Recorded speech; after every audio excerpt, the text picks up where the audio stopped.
Hi friends, ജെനീസ് ബ്ലോഗിലേക്ക് എല്ലാ കൂട്ടുകാർക്കും സ്വാഗതം. അപ്പോൾ ഇന്നത്തെ നമ്മുടെ റെസിപ്പി ഇഞ്ചിക്കറിയാണ്. ഞാൻ എൻ്റേതായ രീതിയിലാണ് കാണിക്കുന്നത്. അപ്പോൾ അതെങ്ങനെയാണ് തയ്യാറാക്കുന്നതെന്ന് നോക്കാം. അപ്പോൾ ആദ്യമായിട്ടാണ് നിങ്ങൾ എൻ്റെ ചാനൽ കാണുന്നതെങ്കിൽ ഒന്ന് സബ്സ്ക്രൈബ് ചെയ്യുക. ആ കൂടെ വരുന്ന ബെല്ലൈക്കൺ ഒന്ന് ഇനേബിൾ ചെയ്യാൻ മറക്കല്ല, ഓളം എന്ന ഓപ്ഷനും. അപ്പോൾ നമുക്ക് വീഡിയോയിലേക്ക് പോകാം.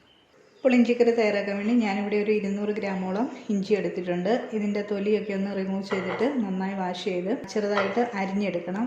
മിക്കവാറും എല്ലാവരും ഇത് മിക്സിയിലൊക്കെ ഇട്ടൊന്ന് ക്രഷ് ചെയ്തൊക്കെ എടുക്കുകയാണ്, അല്ലെങ്കിൽ ചെറുതായിട്ട് കൊത്തി അരിഞ്ഞെടുക്കണം. അപ്പോൾ ഈ മിക്സിയിലിട്ട് അടിക്കുന്നതിൻ്റെ ഒരു ദോഷം എന്ന് പറയുന്നത്, ഇത് നമ്മൾ ക്രഷ് ചെയ്യുന്ന സമയത്ത് ഇതിനുള്ളിലെ ജ്യൂസൊക്കെ ഇറങ്ങിയിട്ട് നമ്മളിത് ഫ്രൈ ചെയ്തെടുക്കുന്ന സമയത്ത് ഇത്തിരി താമസമൊക്കെ വരും. ആ വെള്ളമൊക്കെ വറ്റി വരുന്നിടം വരെ നമ്മൾ വെയിറ്റ് ചെയ്യേണ്ടി വരും. അപ്പോൾ അതുകൊണ്ട് ഇതൊന്ന് തൊലിയെല്ലാം കളഞ്ഞ് നന്നായി കഴുകി ചെറിയ രീതിയിൽ കട്ടിംഗ് ബോർഡ് വെച്ചിട്ടൊന്ന് കട്ട് ചെയ്ത് വെച്ചാൽ മതി.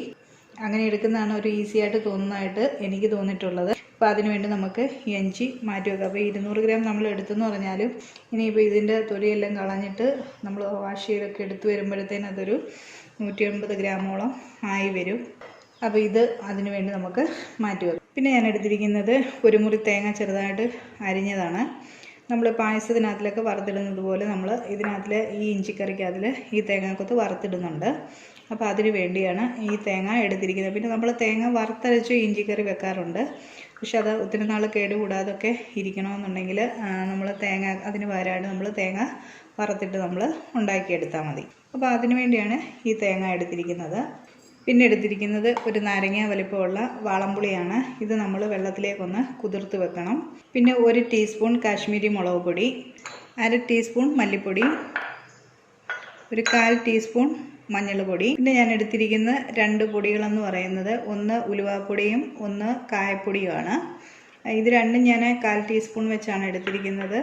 അപ്പോൾ ഇത് രണ്ടും അതിനകത്ത് ചേർക്കണമെന്നുള്ളതാണ്, മസ്റ്റാണ്. എന്നാലേ അതിൻ്റെ ഒരു ടേസ്റ്റ് നമുക്ക് കിട്ടത്തുള്ളൂ. പിന്നെ ഒരു 3 പച്ചമുളക്, തോരനൊക്കെ നമ്മൾ അരിയത്തില്ലേ അതേപോലെ ഞാൻ ചെറുതായിട്ട് അരിഞ്ഞിട്ടുണ്ട്. പിന്നെ കടുക് താളിക്കാൻ വേണ്ടി വറ്റൽമുളക്, കറിവേപ്പില, കടുക് ഇതിൻ്റെ കൂടെ ആവശ്യമുണ്ട്. പിന്നെ നമ്മൾ വെളിച്ചെണ്ണ. പിന്നെ ഞാൻ കുറച്ച് ശർക്കര ഉരുക്കിയതാണ്. എപ്പോഴും പറയുന്ന തൊട്ട് കറുത്ത ശർക്കര ആയ കാരണം ഉരുക്കി ഞാനിതൊന്ന് അരിച്ചു വെച്ചിട്ടുണ്ട്. അപ്പോൾ ഇതും നമുക്ക് ഇതിൻ്റെ മധുരത്തിന് അനുസരിച്ച് വേണം നമുക്ക് ഇതും ചേർത്ത് കൊടുക്കാൻ. അപ്പോൾ ആദ്യം ഇനി നമുക്ക് ചെയ്യാനുള്ളത് ഇഞ്ചിയുടെ തൊലി കളഞ്ഞ് നന്നായി ഒന്ന് കട്ട് ചെയ്തെടുക്കട്ടെ. ഇവിടെ ഇപ്പം ഞാൻ ഇഞ്ചി ഈ ചെറിയതായിട്ട് ഇങ്ങനെ ഞാനൊന്ന് കട്ട് ചെയ്തെടുത്തിട്ടുണ്ട്. അപ്പോൾ ഇതിനി എണ്ണയിൽ നമുക്ക് വറുത്ത് കോരിയെടുക്കാനുള്ളതാണ്. അപ്പോൾ ആദ്യം നമുക്ക് ഇഞ്ചിയും ഈ തേങ്ങയും നമുക്കൊന്ന് വറുത്തെടുക്കാം. ഇവിടെ ഞാനൊരു പാൻ വെച്ചിട്ട് എണ്ണ ഒഴിച്ചു കൊടുത്തിട്ടുണ്ട്. വെളിച്ചെണ്ണയാണ് ഒഴിച്ചു കൊടുക്കുന്നത്. ഈ എണ്ണയിലേക്ക് നമുക്ക് ഈ അരിഞ്ഞു വെച്ചിരിക്കുന്ന തേങ്ങ ചേർത്ത് കൊടുക്കാം.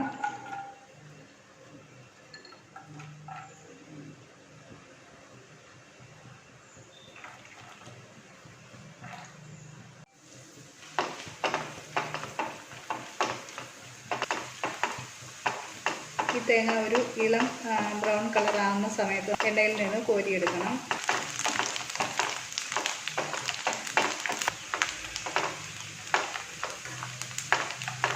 ഇപ്പോൾ തേങ്ങയുടെ കളറൊന്ന് മാറിയിട്ടുണ്ട്. ഇത് നമുക്ക് എണ്ണയിൽ നിന്ന് കോരി മാറ്റാം. കാരണം ഒത്തിരി ഇനി കിടന്നു കഴിഞ്ഞാൽ ഇതൊന്ന് കരിഞ്ഞു പോകും.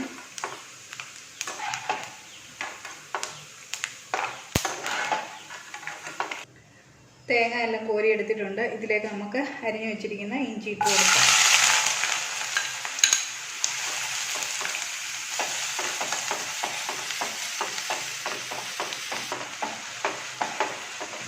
ഇനി ഇഞ്ചിയും നമുക്ക് നന്നായി വറുത്തെടുക്കണം. കാരണം ഇത് നമ്മൾ മിക്സിയിലിട്ടൊന്ന് ക്രഷ് ചെയ്തെടുക്കേണ്ടതാണ്. ഇഞ്ചി ഒന്ന് മൂത്ത് വരാൻ തുടങ്ങിയിട്ടുണ്ട്. വെള്ളമൊക്കെ ഒന്ന് വലിഞ്ഞ് കിട്ടിയിട്ടുണ്ട്. ഇതിനിപ്പോൾ ഒരു നല്ല ഒരു ഗോൾഡൻ കളറാകുമ്പോൾ, അതായത് നമ്മൾ ഈ ഇഞ്ചിയിലൊരു കഷ്ണം എടുത്ത് ഒടിക്കാൻ തുടങ്ങുന്നുണ്ടെങ്കിൽ നന്നായിട്ട് ഒടിഞ്ഞ് കിട്ടുകയാണെന്നുണ്ടെങ്കിൽ നന്നായിട്ട് ഫ്രൈ ആയിട്ടുണ്ട്. അപ്പോൾ അങ്ങനെയുള്ള രീതി വരുന്ന സമയത്ത് നമുക്ക് ഇത് എണ്ണയിൽ നിന്ന് നമുക്ക് കോരി മാറ്റാം. ഈ ഇഞ്ചിക്കുള്ളിലെ വെള്ളമൊക്കെ നന്നായിട്ടൊന്ന് വറ്റി വരണം. കാരണം നമ്മളിത് കുറച്ച് ദിവസം വെക്കുകയാണെന്നുണ്ടെങ്കിലൊക്കെ കേടാകാതിരിക്കുക. അങ്ങനെ നന്നായി വെള്ളമൊക്കെ വറ്റിച്ചെടുത്ത് കഴിഞ്ഞാൽ ഇഞ്ചി ഫ്രൈ ആയി വരുന്ന നല്ല സ്മെല്ലാണ്. അപ്പോൾ ഇഞ്ചി ഇപ്പം നന്നായി ഫ്രൈ ആയി വന്നിട്ടുണ്ട്. ഇതിൽ നിന്ന് എണ്ണയിൽ നിന്ന് കോരി മാറ്റാം. അപ്പം ഞാൻ അങ്ങ് തീ ഓഫ് ചെയ്യുവാണ്. ഇതിനെ എണ്ണയിൽ നിന്ന് മാറ്റിയെടുക്കാം.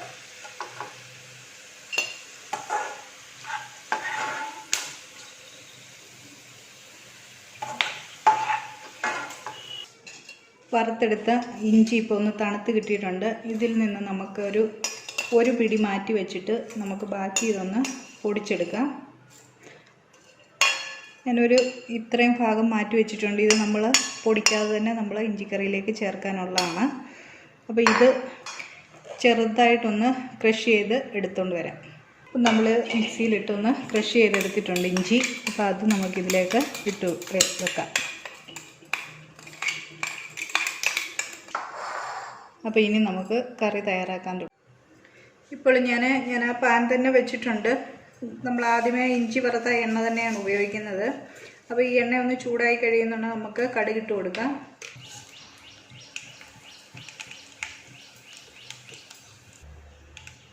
അപ്പോൾ കടുക് പൊട്ടിട്ടുണ്ട്. ഇതിലേക്ക് അരിഞ്ഞു വെച്ചിരിക്കുന്ന പച്ചമുളക് ചേർത്ത് കൊടുക്കാം.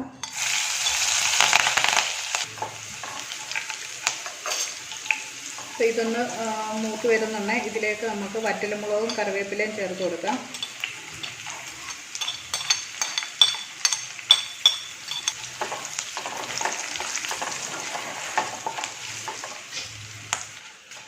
അപ്പോൾ ഇനി ഇതിലേക്ക് നമുക്ക് എടുത്തു വെച്ചിരിക്കുന്ന പൊടികൾ ചേർത്ത് കൊടുക്കാം.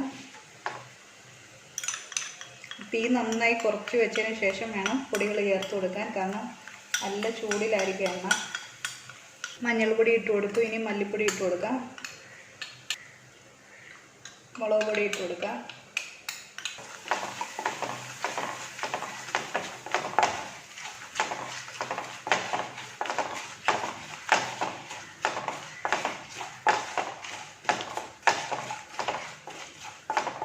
അപ്പോൾ ഇനി ഈ പൊടികളുടെയൊക്കെ പച്ചവത്തിലൊക്കെ ഒന്ന് മാറിക്കഴിയുമ്പം ഇതിലേക്ക് നമുക്ക് പുളി പിഴിഞ്ഞ് വെച്ചിരിക്കുന്ന വെള്ളം നമുക്ക് ചേർത്ത് കൊടുക്കാം. ഞാനിതൊന്ന് പുളി പിഴിഞ്ഞിട്ടൊന്ന് അരിച്ചെടുത്തിട്ടുണ്ടായിരുന്നു. അപ്പോൾ അതിനി നമുക്കിതിലേക്ക് ചേർത്ത് കൊടുക്കാം.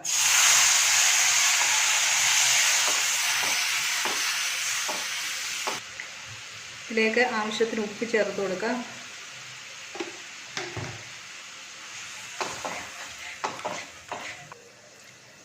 അപ്പോൾ ഈ ഒഴിച്ചതിന് നല്ല പുളിയുണ്ട്. അപ്പോൾ നമുക്കതനുസരിച്ചുള്ള ശർക്കര പാനിയാക്കി ചേർത്ത് കൊടുക്കാം.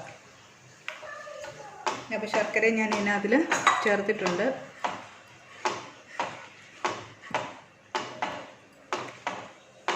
അപ്പോൾ ഇതിനെ ഒന്ന് നന്നായി ഒന്ന് തിളച്ച് വരണം.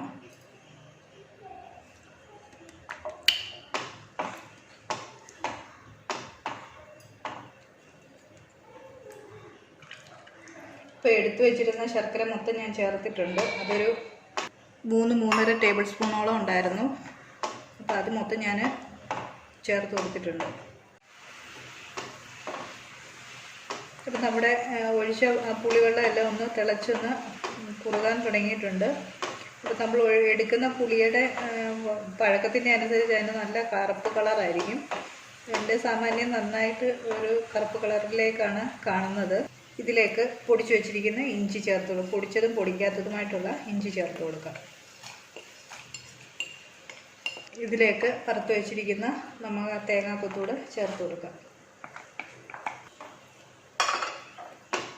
ഇത് കുറച്ച് ഉപ്പിൻ്റെ കുറവുണ്ട്, അതുകൂടെ ഒന്ന് ചേർത്ത് കൊടുക്കാം.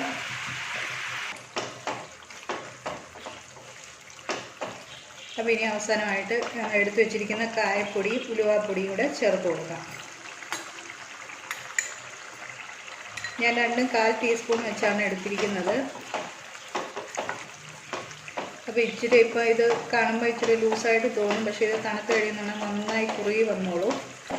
അപ്പോൾ ഇനി ഉപ്പും എരിവും പുളിയും ഒക്കെ സമാസമം വന്നിട്ടുണ്ട്. ഇത്രയേ ഉള്ളൂ ഇഞ്ചിക്കറി. പിന്നെ ലേശം കറുത്ത കളറ് വരുന്നത് ശർക്കരേൻ്റെ കറുത്ത ശർക്കരയായിരുന്നു. തന്നെയല്ല നമ്മളെടുത്ത പുളിയും നല്ല പഴക്കമുള്ള പുളിയായിരുന്നു. അപ്പോൾ അതിൻ്റേത്. അപ്പോൾ ഇതൊന്ന് തണുത്ത് കഴിയുന്നുണ്ടെങ്കിൽ ഒന്നുകൂടെ ഒന്ന് കുറുക് വരും. അപ്പോൾ നമുക്കിനി തീ ഓഫ് ചെയ്ത് കൊടുക്കാം. അപ്പോൾ എല്ലാവരും ഇതൊന്ന് ട്രൈ ചെയ്ത് നോക്കണം. വീഡിയോ ഇഷ്ടമായാൽ ലൈക്ക് ചെയ്യാനും ഷെയർ ചെയ്യാനും മറക്കല്ല. ചാനൽ നിങ്ങൾ ആദ്യമായിട്ടാണ് കാണുന്നതെങ്കിൽ ഒന്ന് സബ്സ്ക്രൈബ് ചെയ്യുക. കൂടെ വരുന്ന ബെല്ലൈക്കൺ ഒന്ന് എനേബിൾ ചെയ്യാൻ മറക്കല്ല, ഓൺ ഓപ്ഷനും. അപ്പോൾ നമുക്ക് വേറൊരു വീഡിയോയുമായി കാണും വരെ ബൈ.